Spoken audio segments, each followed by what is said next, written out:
And I slept and dreamed again, and saw the same two pilgrims going down the mountains along the highway towards the city. Now a little below these mountains, on the left hand, lieth the country of Conceit, from which country there comes into the way in which the pilgrims walked a little crooked lane.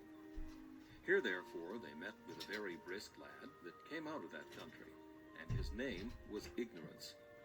So Christian asked him from what parts he came, and whither he was going. Sir, I was born in the country that lieth off there a little on the left hand, and I am going to the celestial city.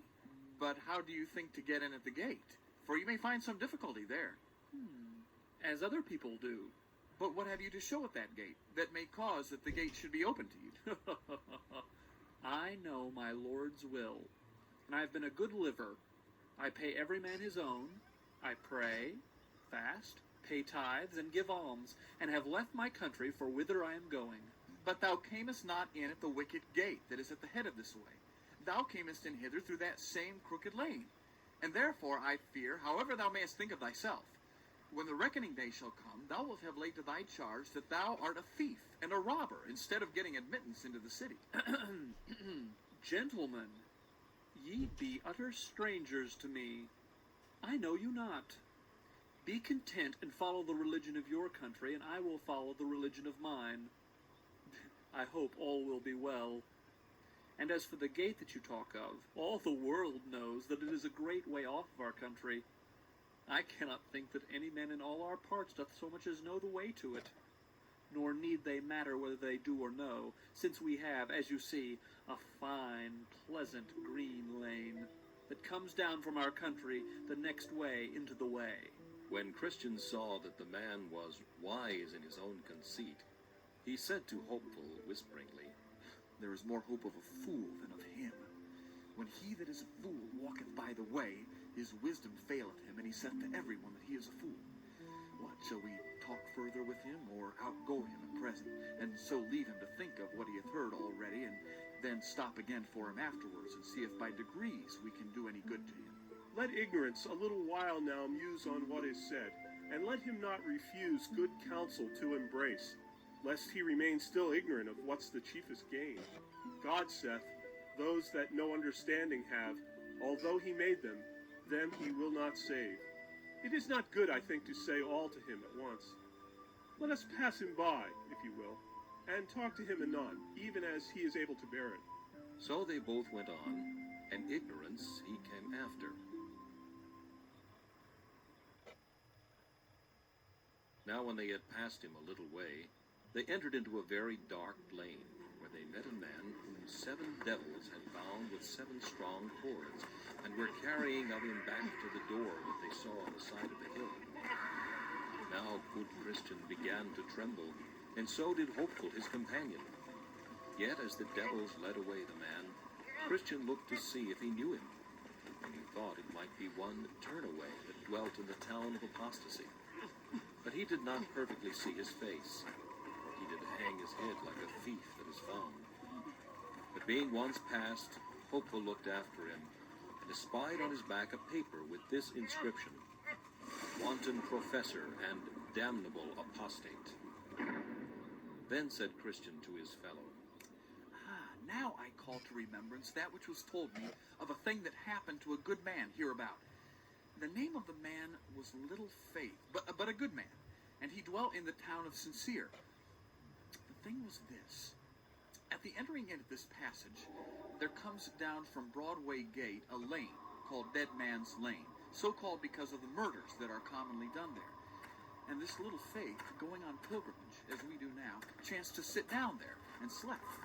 Now there happened at that time to come down the lane from Broadway Gate 3 sturdy rogues, and their names were Faint Heart, Mistrust, and Guilt, 3 brothers. And they, espying Little Faith where he was, came galloping up with speed. Now the good man was just awake from his sleep, and was getting up to go on his journey. So they came up all to him, and with threatening language bid him stand. At this, Little Faith looked as white as a cloud, and had neither power to fight nor fly. Then said Faint Heart, Deliver thy purse. But he, making no haste to do it, for he was loath to lose his money, Mistrust ran up, and thrusting his hand into his pocket, pulled out thence a bag of silver. Then he cried out, "Thieves! Thieves!" With that, Gilt, with a great club that was in his hand, struck Little Faith on the head, and with that blow felled him flat to the ground, where he lay bleeding as one that would bleed to death. All this while the thieves stood by. But at last, they, hearing that some were upon the road, and fearing lest it should be one great grace that dwells in the city of good confidence, they betook themselves to their heels, and left this good man to shift for himself. Now, after a while, Little Faith came to himself, and getting up, made shift to scrabble on his way. This was the story. But did they take from him all that ever he had? No, the place where his jewels were they never ransacked, so those he kept still. But as I was told, the good man was much afflicted for his loss, for the thieves got most of his spending money. That which they got not, as I said, were jewels. Also, he had a little odd money left, but scarce enough to bring him to his journey's end. Nay, if I was not misinformed, he was forced to beg as he went to keep himself alive, for his jewels he might not sell. But beg and do what he could, he went, as we say, with many a hungry belly the most part of the rest of the way. But is it not a wonder they got not from him his certificate, by which he was to receive his admittance at the celestial gate? It is a wonder. But they got not that, though they missed it not through any good cunning of his. For he, being dismayed with their coming upon him, had neither power nor skill to hide anything. So it was more by good providence than by his endeavor that they missed of that good thing. But it must needs be a comfort to him that they got not his jewels from him. It might have been a great comfort to him, had he used it as he should. But they that told me the story said that he made but little use of it all the rest of the way, and that because of the dismay that he had in the taking away his money. Indeed, he forgot it a great part of the rest of his journey. And besides, when at any time it came into his mind, and he began to be comforted therewith, then would fresh thoughts of his loss come again upon him, and those thoughts would swallow up all. Alas, poor man, this could not but be a great grief to him. Grief? Aye, a grief indeed. Would it not have been so to any of us, had we been used as he, to be robbed and wounded too, and that in a strange place as he was? It is a wonder he did not die with grief, poor heart. I was told that he scattered almost all the rest of the way with nothing but doleful and bitter complaints, telling also to all that overtook him, or that he overtook in the way as he went, where he was robbed, and how, and who they were that did it, and what he lost, how he was wounded, and that he hardly escaped with his life. But it is a wonder that his necessity did not put him upon selling or pawning some of his jewels, that he might have wherewith to relieve himself in his journey. Thou talkest like one upon whose head is the shell to this very day. For what should he pawn them, or to whom should he sell them? In all that country where he was robbed, his jewels were not accounted of, nor did he want that relief which could from thence be administered. Besides, had his jewels been missing at the gate of the celestial city, he had, and that he knew well enough, been excluded from an inheritance there, and that would have been worse to him than the appearance and villainy of 10,000 thieves. Why art thou so tart, my brother? Esau sold his birthright, and that for a mess of pottage. And that birthright was his greatest jewel. And if he, why might not Little Faith do so too? Esau did sell his birthright indeed, and so do many besides, and by so doing exclude themselves from the chief blessing, as also that caitiff did. But you must put a difference betwixt Esau and Little Faith, and also betwixt their estates. Esau's birthright was typical, but Little Faith's jewels were not so. Esau's belly was his god, but Little Faith's belly was not so. Esau's want lay in his fleshly appetite. Little Faith's did not so. Besides, Esau could see no further than to the fulfilling of his lusts. Behold, I am at the point to die, said he, and what profit shall this birthright do me? But Little Faith, though it was his lot to have but a little faith, was by his little faith kept from such extravagances, and made to see and prize his jewels more than to sell them, as Esau did his birthright. You read not anywhere that Esau had faith, no, not so much as a little. Therefore no marvel if, where the flesh only bears sway, as it will in that man where no faith is to resist, if he sells his birthright, and his soul and all, and that to the devil of hell. For it is with such as it is with the ass, who in her occasions cannot be turned away. When their minds are set upon their lusts, they will have them, whatever they cost. But little Faith was of another temper. His mind was on things divine. His livelihood was upon things that were spiritual and from above. Therefore, to what end should he that is of such a temper sell his jewels, had there been any that would have bought them, to fill his mind with empty things? Will a man give a penny to fill his belly with hay? Or can you persuade the turtle dove to live upon carrion like the crow? Though faithless ones can, for carnal lusts, pawn or mortgage or sell what they have, and themselves outright to boot, yet they that have faith, saving faith, though but a little of it, cannot do so. True. Here, therefore, my brother, is thy mistake. I acknowledge it, but yet your severe reflection had almost made me angry. Why, I did but compare thee to some of the birds that are of the brisker sort, who will run to and fro in untrodden paths with the shell upon their heads. But pass by that, and consider the matter under debate, and all shall be well betwixt thee and me. But, Christian, these three fellows, I'm persuaded in my heart, are but a company of cowards. Would they have run else, think you, as they did at the noise of one that was coming on the road? Why did not little Faith pluck up a greater heart? He might, methinks, have stood one brush with them, and have yielded when there had been no remedy. That they are cowards, many have said, but few have found it so in the time of trial. As for a great heart, little Faith had none.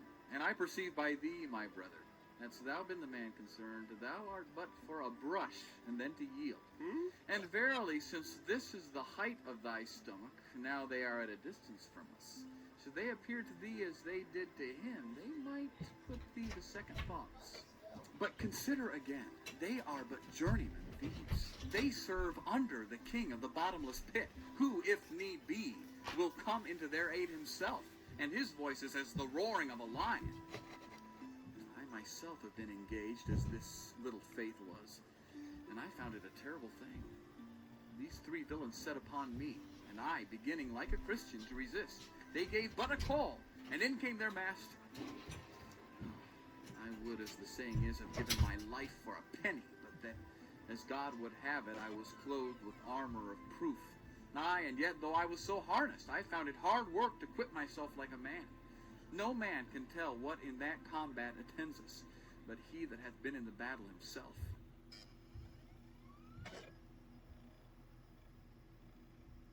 Well, but they ran, you see, when they did but suppose that one great grace was in the way. True, they have often fled, both they and their master, when great grace hath but appeared. And no marvel, for he is the king's champion. But I trow you will put some difference betwixt little Faith and the king's champion. All the king's subjects are not his champions, nor can they, when tried, do such feats of war as he. Is it meet to think that a little child should handle Goliath as David did, or that there should be the strength of an ox in a wren? Some are strong and some are weak. Some have great faith, some have little. This man was one of the weak, and therefore he went to the wall. I would it had been great grace for their sakes. If it had been, he might have had his hands full. For I must tell you that though great grace is excellent good at his weapons, and has and can, so long as he keeps them at sword's point, do well enough with them, yet if they get within him, even faint heart, mistrust, or the other, it shall go hard, but they will throw up his heels. And when a man is down, what can he do? Whoso looks well upon great grace's face shall see those scars and cuts there that shall easily give demonstration of what I say. Yea, once I heard that he should say, and that when he was in the combat, we despaired even of life. How did these sturdy rogues and their fellows make David groan, mourn, and roar?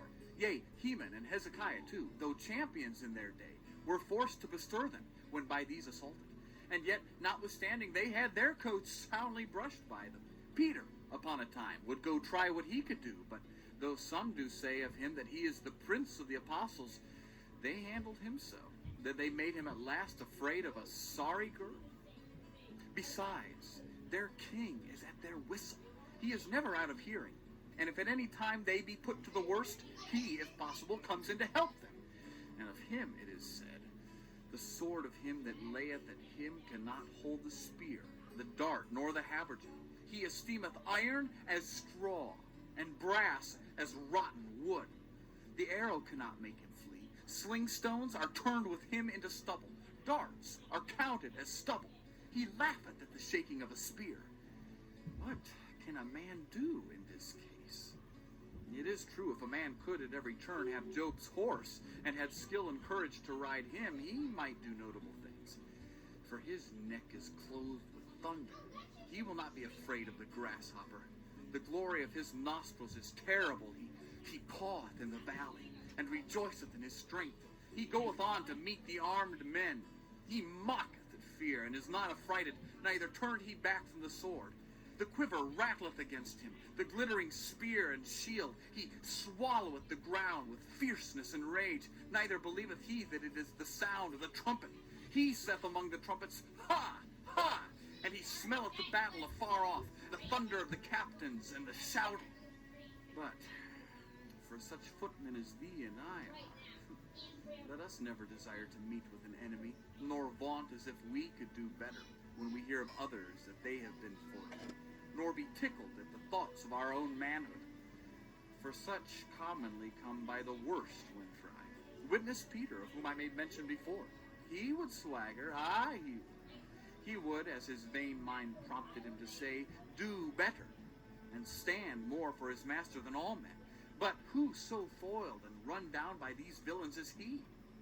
When, therefore, we hear that such robberies are done on the king's highway, two things become us to do. One, to go out harnessed, and to be sure to take a shield with us. For it was for want of that he that laid so lustily at Leviathan could not make him yield. For indeed, if that be wanting, he fears us not at all. Therefore he that had skill hath said, above all, taking the shield of faith, wherewith ye shall be able to quench all the fiery darts of the wicked. 2, it is good also that we desire of the king a convoy, yea, that he will go with us himself.